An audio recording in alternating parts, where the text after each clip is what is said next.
جیسے یاسر سلطان کا نام لیا ہے، یہ میں ایگزیکٹ آپ کو ثبوت دوں گا، ثبوت کر کے دوں گا، ثابت ہے میرے پاس۔ 15 ابھی تک اپائنٹ نہیں ہوا ہے، کیونکہ سلطان یعقوب مارکا امریکہ میں تحریک آزادی کشمیر چلا تھا، جو واپس جائے گا، جو نیا میرپور میڈیکل کالج کا جو پرنسپل آئے گا، وہ 15 لاکھ روپے دے کر وہاں اپائنٹ ہوگا۔ یہ جو کشمیر بینک ہے، اس کا جو پریزیڈنٹ ہے یہ گجرات کا ہے، پھر اس کا کشمیر بینک نام کیوں رکھا ہے؟ کشمیر بینک میں جو 150 لوگ پچھلے 3 مہینوں میں بھرتی ہوئے ہیں، یہ 5 لاکھ روپے دے کے بھرتی ہوئے ہیں، اس میں سے 45 لوگ تو مطلب من سے رکھے ہیں سارے۔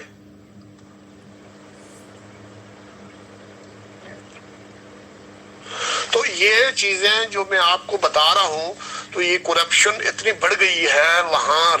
ریپ ہو رہے ہیں، وہاں ہماری بچیوں کے ساتھ زیادتیاں ہو رہی ہیں، نوجوانوں کے ساتھ زیادتیاں ہو رہی ہیں، وہاں حالات اتنے خراب ہیں کہ اگر آپ لوگوں نے، میں نے اس کا سدے باب نہ کیا، یہ اڈا ختم نہ کیا، یہ اڈا ختم ہونا ہے۔ یہ بہت بڑی کرپشن ہے۔ وزراء یہاں کے، مثلا میں آپ کو بتا رہا ہوں کہ 1947 سے لے کر ابراہیم صاحب کا کوئی کاروبار نہیں تھا، اللہ جنت سیو کرے خالد ابراہیم صاحب کو، انہوں نے بھی کوئی کاروبار نہیں کیا۔ یہ جو آگے ان کے بیٹے ہیں حسن ابراہیم، سنا کسی بینک میں کام کرتا تھا، لیکن اب اس کو بھی چسکا پڑ گیا ہے، وہ بھی کوئی کام نہیں کرے گا، دوسرا اسد ابراہیم بھی آ جائے گا۔ ان کے لیے تو باقاعدہ چندہ ہوتا ہے قبیلے میں، 68 لاکھ روپے چندہ ہوا تھا۔ اب جو لوگ ہیں ان کو چندہ کر کے الیکشن جتواتے ہیں، ووٹ دیتے ہیں، تو اب آپ اندازہ کرو، فتح محمد کریڈوی کوئی کاروبار نہیں تھا، اسکندر ایاد کا کوئی کاروبار نہیں، آگے اس کے بیٹے پوتے کا کوئی کاروبار نہیں، بھائیوں کا کوئی کاروبار نہیں ہے، کھرب پتی ہیں۔ قیوم صاحب کا کوئی کاروبار نہیں تھا، سوشل بورڈ میں مہاراجا کے ایک کلرک تھے، وہاں سے بھی جو رشوت کے الزام میں وہ برطرف ہو گئے تھے، کوئی کاروبار نہیں تھا۔ ارب پتی ان کا بیٹا عتیق خان، آج بھی 5 لاکھ روپے ڈیلی اس کا خرچہ ہے، اس کا آگے بیٹا عثمان عتیق کروڑ پتی۔ راجہ فاروق ادر کا باپ راجہ حیدر خان تھا، کوئی کاروبار نہیں، فاروق ادر کا کوئی کاروبار نہیں، آگے اس کا بیٹا ہے عثمان فاروق، اس کا کوئی کاروبار نہیں، اس کا آپ گھر دیکھیں، گاڑی دیکھیں۔ چودھری نور حسین کا کوئی کاروبار نہیں، سلطان یعقوب مارکا کا کوئی کاروبار نہیں ہے، انگلینڈ میں کیسے 12 ریاستیں کی یا نہیں کی، آگے اس کا یاسر سلطان کوئی کاروبار نہیں ہے۔ اسی لیے آزاد کشمیر بنایا تھا ہمارے لیے کہ ہم لوگ یہاں حرام کھائیں گے، یہاں لوگوں کا خون چوسیں گے۔ ہمارے پاس ہاسپٹل نہیں ہے، ہمارے پاس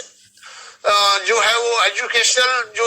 اسکل والے جو ہے پروفیشنل ایجوکیشن انسٹیٹیوشن نہیں ہے۔ ہمارے لوگ ہیں عرب کے ریگستانوں میں جا کے مزدوری کر رہے ہیں، یورپ امریکہ میں بیٹھے ہوئے ہیں، اور یہ اڈا بنا کے آپ لوگ وہاں آپ کی نسل در نسل جو ہے وہاں عیاشی کریں۔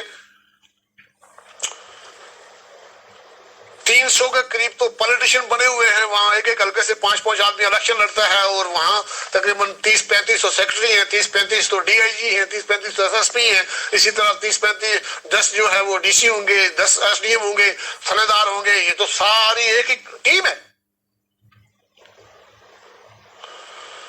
تو یہ میں کلپ اس لیے دے رہا ہوں کہ میرے تمام لوگ ہیں جو آزاد کشمیر کے رہنے والے ہیں،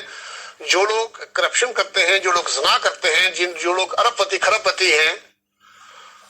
ان کو تو ضرورت نہیں ہے، وہ تو مجھے الزام لگائیں گے، لیکن عام آدمی جو ہے وہاں کا، جس کے گھر میں آج بھی 15,000 روپے جس کی انکم نہیں ہے، بے روزگار ہے، وہ لوگ سوچیں کہ ان کے ساتھ ہیں کیا اشر ہوا ہے، یہاں برادری ازم کس نے پھیلایا، یہاں کرپشن کی بنیاد کس نے رکھی، یہاں پیسے لے کے کون نوکری دیتا ہے، یہاں آپ کی بیٹی کے ساتھ زنا کون کرتا ہے، وہ سپلائی کیسے ہوتی ہے، وہ دبئی کیسے گئی، راولپنڈی اسلام آباد میں آپ کی بچیوں کے ساتھ کیا ہو رہا ہے، مظفر آباد، راولہ کوٹ، بیرپور، پمبر، کوٹلی، یہاں آپ کے بچوں کے ساتھ کیا ہو رہا ہے۔ یہ میڈیکل کالج جو ہے یہاں پاکستانی کیسے آئے ہیں، ان کو آپ کتنے بڑے ہیں، آپ کے پاس کیا ریسورسز ہیں، کیسے 650-700 پاکستانی جو آگے یہاں اسٹڈی کر رہا ہے۔ یہ سیمیسٹر نظام کس نے لایا، اور پھر گریڈ دینے کا جو نالائق ٹیچر ہے جو خود پیسے دے کے بھرتی ہوا ہے، وہ کیسے جو ہے ایک اسٹوڈنٹ کو ایک گریڈ دے سکتا ہے، کیسے اس کو جو ہے آگے لے جا سکتا ہے، اور پھر وہ کیوں کمپرومائز کرتا ہے لڑکی سے۔ تو یہ ساری چیزیں دیکھنے کی ہیں، اور اچھا درد دل رکھنے والے لوگ ہیں جنہوں نے مرنا ہے، جنہوں نے تاریخ کو حساب دینا ہے، جنہوں نے قبر میں جا کے حساب دینا ہے، تو وہ لوگ اٹھ کھڑے ہوں، وہ اس نظام کو چیلنج کریں، اور یہ بھی سوچیں کہ اس نظام کو ہم چیلنج کیسے کر سکتے ہیں، اور اس کا خاتمہ کیسے ہوگا، ہماری جان کیسے چھوٹے گی۔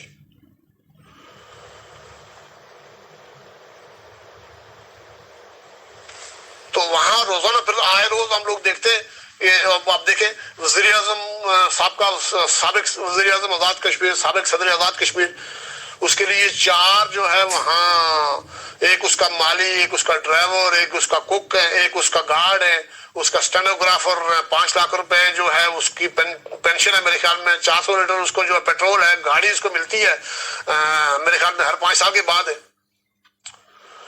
بیوروکریٹ کو آپ دیکھیں، جج جو ریٹائر ہوگا 12-15 لاکھ اس کو پینشن ملتی ہے، اس کو بھی کک ملتا ہے، مالی ملتا ہے۔ وزیر اعظم جو ریٹائر ہوگا، صدر جو ہوگا، انہوں نے کیا کارنامہ کیا وہاں؟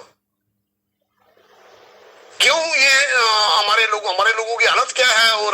ان کے ساتھ عشر کیا کرتے ہو، یہ کیوں ان کو دیا جاتا ہے؟ تو یہ سوچنے کی چیزیں ہیں، اور اس پر آپ سوچیں، ورنہ آنے والے حالات ہیں، ایسے حالات آ رہے ہیں کہ آپ لوگ ہیں پھر بعد میں یہ نہ کہنا